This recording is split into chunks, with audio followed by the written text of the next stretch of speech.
अस्सलाम वालेकुम दोस्तों, आप देख रहे हो अनबॉक्स वाव यूट्यूब चैनल। दोस्तों टेक्नो की जो कैमन सीरीज होती है ना, ये कैमरा सेंट्रिक सीरीज होती है और टेक्नो वाले भी इस चीज़ को काफ़ी ज़्यादा हाईलाइट करते हैं कि जिसके कैमराज बहुत अच्छे हैं, इमेज क्वालिटी काफ़ी अच्छी आपको मिल जाएगी, वीडियो क्वालिटी आपको बहुत अच्छी मिल जाएगी, नाइट टाइम आप काफ़ी अच्छी फोटोग्राफी कर सकते हो, काफ़ी ज़्यादा मतलब हाईलाइट किया जाता है।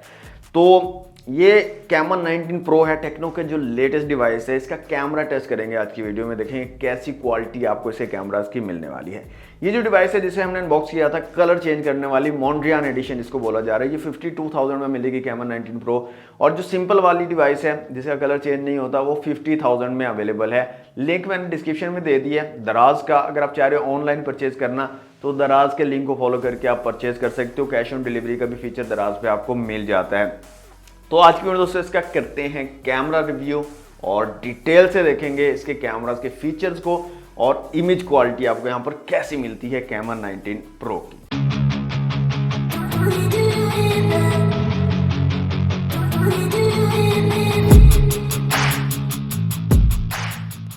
सबसे पहले मेगापिक्सल्स की अगर बात कर ले दोस्तों, तो ट्रिपल कैमरा सेटअप रेयर में दिया गया है। एक्चुअली दो कैमरास ही हैं जो काम के हैं, तीसरा डेप्थ सेंसर है जो फजूल है, मतलब उसका इतना कोई काम नहीं है। जो दो काम के सेंसर उसमें मेन सेंसर 64 मेगापिक्सल का है जो ऑप्टिकल इमेज स्टेबलाइजेशन के साथ आता है, OIS के सपोर्ट के साथ आता है। OIS का नहीं पता तो मैं आपको जल्दी से बता देता हूँ। OIS में क्या होता है, जो कैमरा सेंसर है वो इटसेल्फ मूव कर सकता है, जिससे इमेज स्टेबलाइजेशन आपको काफ़ी अच्छी मिल जाती है।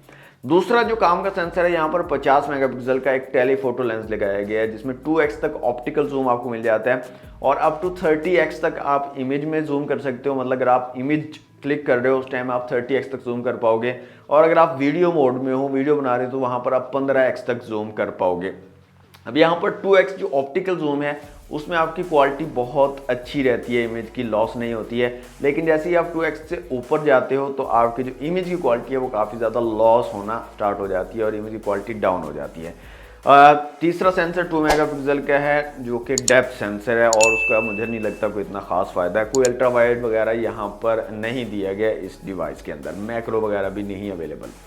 अच्छा, फ्रंट कैमरा की बात करें तो फ्रंट कैमरा यहाँ पर 32 मेगापिक्सल का दिया गया जो कि पंच होल कैमरा है और इसके साथ कोई LED फ्लैश वगैरह आपको नहीं मिलती है। अब आ जाते हैं कैमरा की जो एक्चुअल एप्लीकेशन है उसके अंदर और डिफरेंट फीचर्स आपको मैं बता देता हूँ, डिफरेंट ऑप्शन जो यहाँ पर अवेलेबल हैं।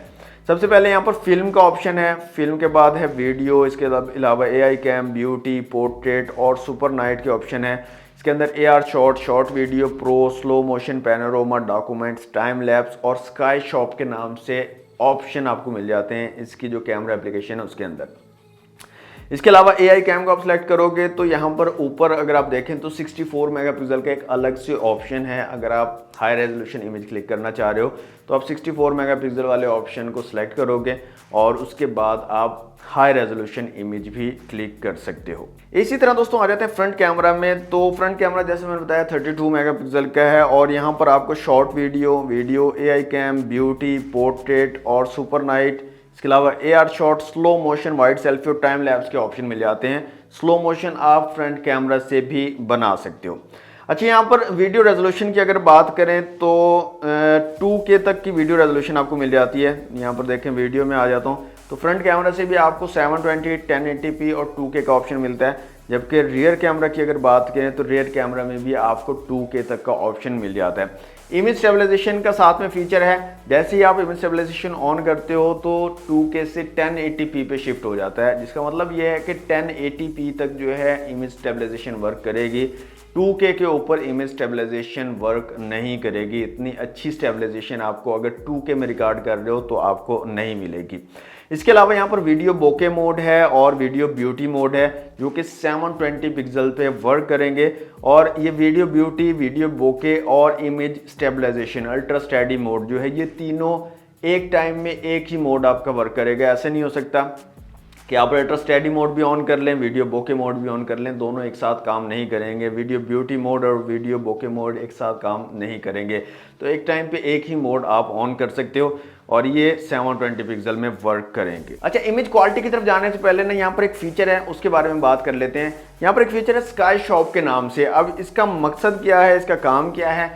स्काई शॉप में क्या है, आप आपका जो स्काई है, आपके बैकग्राउंड में तस्वीर जब आप ले रहे हो, बैकग्राउंड में जो स्काई है उसको आप कंप्लीटली चेंज कर सकते हो।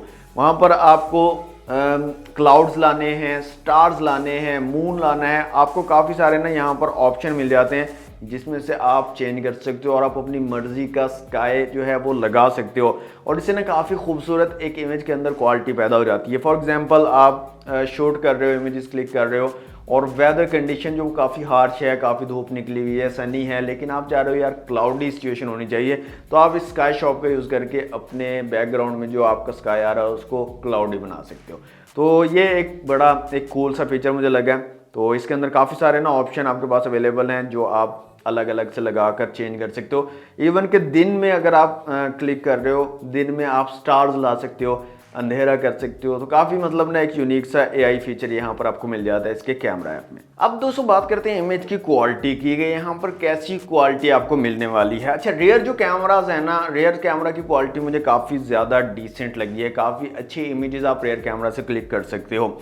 यहाँ पर काफ़ी सारे मैंने इमेजेस क्लिक भी किए हैं, साथ साथ मैं आपको सैम्पल्स भी शो करवाता जाऊँगा, आप उनको भी चेक कर सकते हो।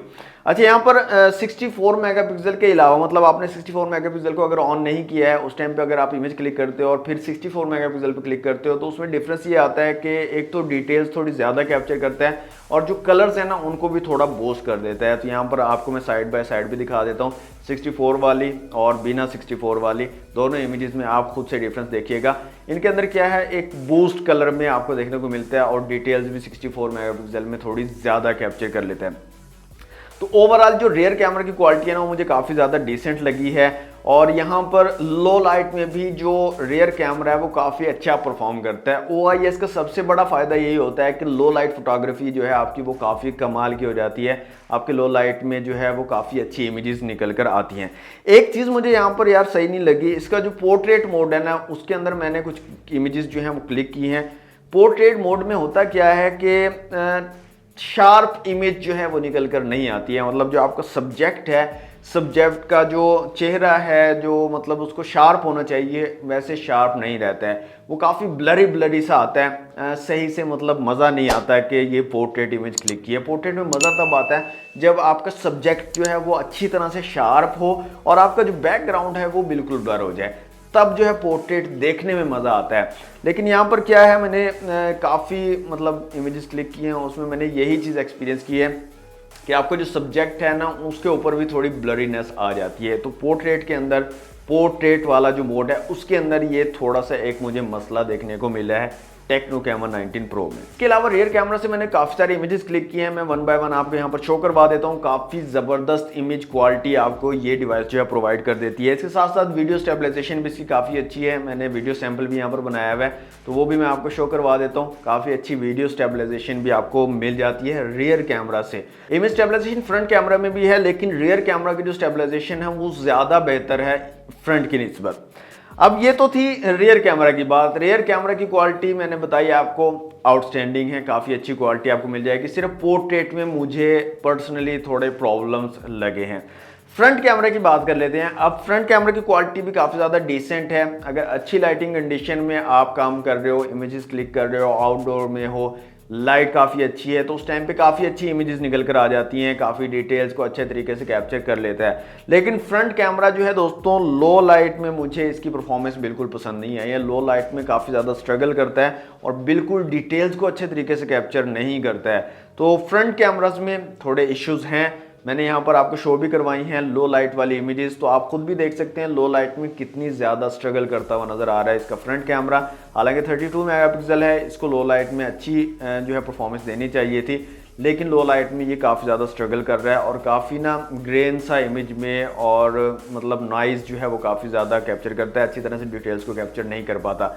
हाँ, अगर कंडीशन ठीक है, लाइटिंग अच्छी है तो फिर काफ़ी अच्छी क्वालिटी फ्रंट कैमरा भी आपको प्रोवाइड कर देता है। तो ओवरऑल जो इस डिवाइस के कैमराज हैं दोस्तों मुझे काफ़ी अच्छे लगे हैं। काफ़ी डिसेंट कैमराज आपको मिल जाते हैं, क्वालिटी काफ़ी ज़बरदस्त आपको मिल जाती है, कलर्स जो हैं वो काफ़ी एक्यूरेट और नेचुरल शो करते हैं।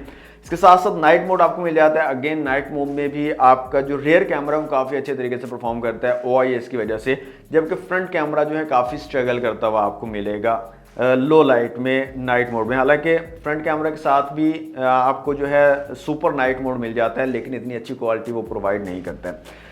तो ये था जनाब कैमरा रिव्यू। अब यहाँ पर मसला ये है कि अगर आप एक कैमरा सेंट्रिक डिवाइस बना रहे हो तो कैमरा सेंट्रिक डिवाइस में डेप्थ सेंसर की बजाय अगर आप अल्ट्रा वाइड सेंसर दे दें तो मेरे ख्याल में ज़्यादा बेहतर है, या डेप्थ की जगह अल्ट्रा वाइड अगर नहीं दे रहे तो मैक्रो सेंसर दे दो ताकि लोग मैक्रो फोटोग्राफी कर सकें। डेप्थ सेंसर का क्या मकसद है यार, उसका क्या मतलब है? हाँ, आप कहते हैं जी पोर्ट्रेट के लिए यूज़ करते हैं, बैकग्राउंड ब्लर करने के लिए यूज़ करते हैं, तो पोर्ट्रेट में ही तो मसला आ रहा है इसके अंदर, पोर्ट्रेट में ही तो ठीक से ये कैप्चर नहीं कर पा रहा, सब्जेक्ट को ब्लर कर रहा है। तो फिर डेप्थ सेंसर का मकसद क्या है, किस वजह से डेप्थ सेंसर लगाया गया?